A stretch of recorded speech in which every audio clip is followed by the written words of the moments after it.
Здравейте, аз съм Лина в ролята на Бянка Сангвинари. Аз съм Гергана Спиридонова. Не! Аз съм Гергана в ролята на Лилит Дракулести. Аз съм Хрис в ролята на Маврио Дракулести. Мога ли аз да започна? Да.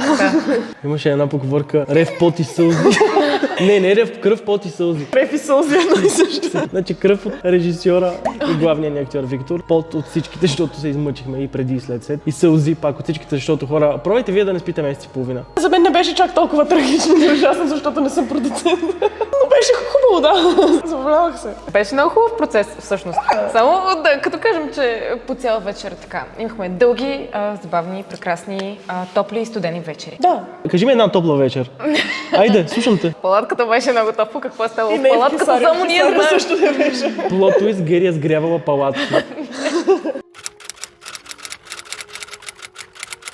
Реално, най-шокиращата част е наистина, че има много неща, които са нечестни. Това не е яко. Не е готово. Според мен е, че за да запазиш рода, на всяка цена правиш някакви неща. И повечето са доста жестоки. А има хора, които примерно си пазят рода повече от други. Аз нямам проблем с правилата. Жестокостта, точно поради причината, че трябва да запазиш рода и единствено, може би, чрез жестокостта оцеляваш. Защитавам. И аз ще защита своята безкруполност. Спрямо героя ми, аз знам, че тя е в правото си да защитава любимите си хора, любимия си човек.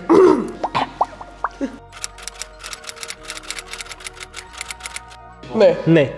Да, ако съм и близка, бих. Да. Но ако си примерно брадовчетка... Не. Види се да... Тестито, да.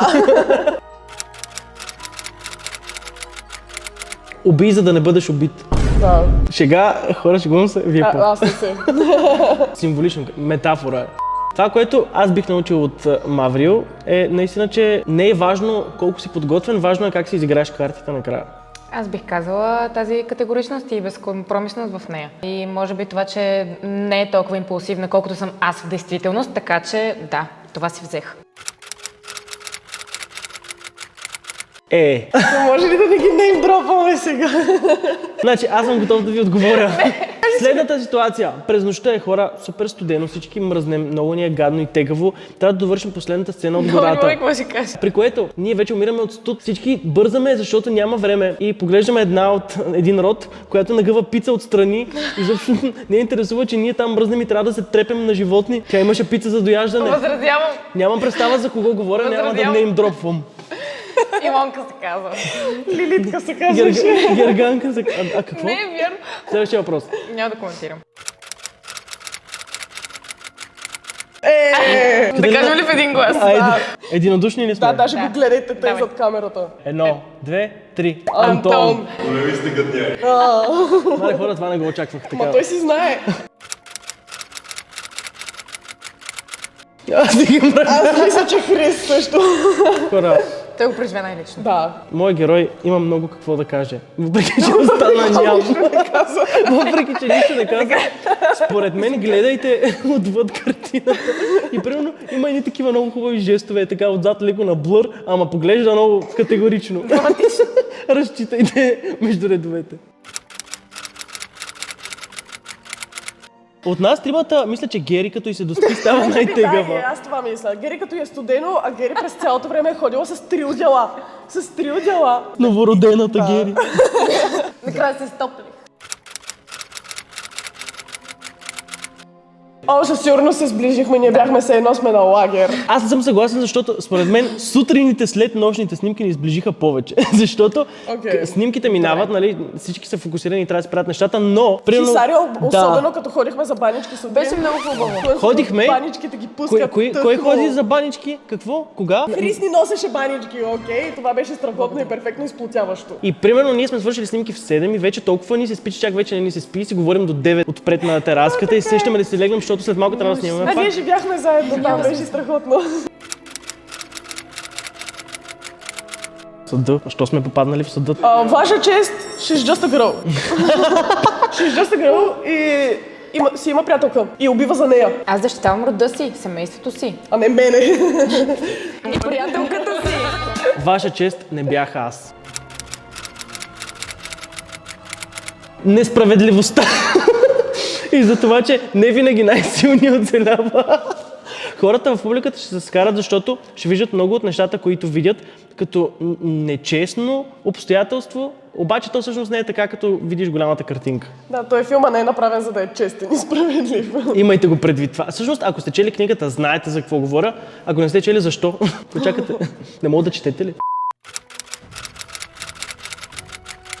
Поне аз да кажа за себе си, че да работиш с имена като Асен, Йоана, Башар, всички тия хора, нали, особено Йоана и Асен, с които сме имали общи сцени, то е много вдъхновяващо да ги гледаш колко, нали, професионализма, който вкарват и отделно, респекта, който ти вдъхват по начина, по който играят, те кара автоматично ти да си по-добър. Така че според мен си е много... Абсолютно е така. Аз не мисля, че ни е подействало плашещо на нито един от нас. Беше много мотивационно по-скоро. Да, хубаво е. Хубаво е много да се поставим до тези хора и да видиш наистина как се работи. Още повече на някой от нас ни е първия пълнометражен филм. Да. Така че то си е много голяма чест да си играем с утвърдени имена.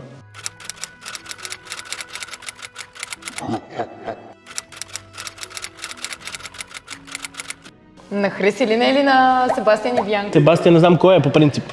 Маври. Братовчет и Маврио, искаш да кажеш. Настойчивостта на Хрис, когато иска нещо, и спокойствието на Лина по време на някои екстремни ситуации.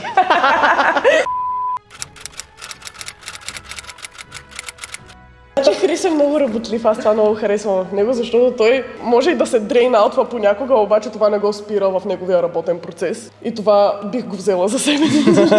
Давам ти го. А за Гери лошата черта е това, че е изключително зиморничев. Не бих го взела това.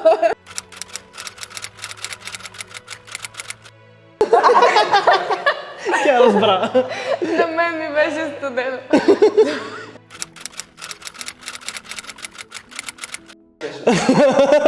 На Лина, извинявам се.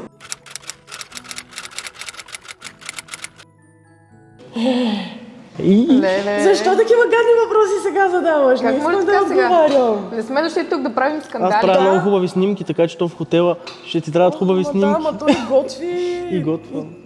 Той ще ми ходи повече. Според мен тя избра Гери. Готино е, забавно е, скандално е. Това са 6 думи, Лина. Готино, забавно, скандално, айде. Най-якия филм. Изчерпателно. Ма той е така, вие ще видите. Елате да видите нашия магичен свят. Не са три. Нищо. Благодарим ви, че бяхте с нас. Може да ни гледате есента по кината в филмът Наследникът. Смъртта на моят внук не беше инцидент.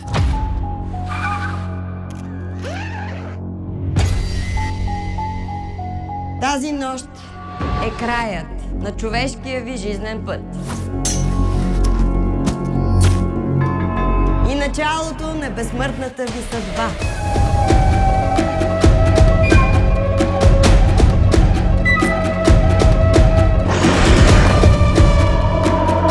Тишина! Според реда на ордена ви осъждам